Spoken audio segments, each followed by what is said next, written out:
Lagi heboh di kota Makassar, Sulawesi Selatan, seorang bocah berumur 11 tahun berinisial DE diculik dua remaja hingga berujung tewas. Korban diketahui masih duduk di bangku kelas 5 sekolah dasar dan beralamat di Jalan Batua Raya, Kecamatan Panakukang, Kota Makassar. Mayatnya ditemukan di kawasan Waduk Nipa-Nipa, Kecamatan Moncongloe, Kabupaten Maros, Senin malam kemarin. Kondisi korban saat ditemukan terbungkus kantongan plastik dengan kaki terlipat. Kini jasad korban telah dibawa tim Dokpol Bidokes Polda Sulsel ke Rumah Sakit Bhayangkara.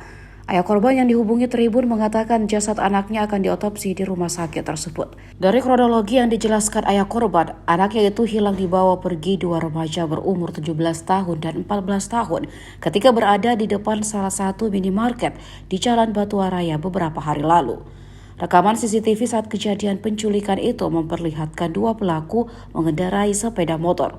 Karena korban tak kunjung pulang, keluarga panik dan melaporkan ke Polsek Panakukang Minggu 8 Januari 2023. Hingga akhirnya pihak keluarga menyebarkan info anak hilang beserta foto korban. Info anak hilang itu disertai rekaman video CCTV minimarket saat korban dijemput kedua pelaku.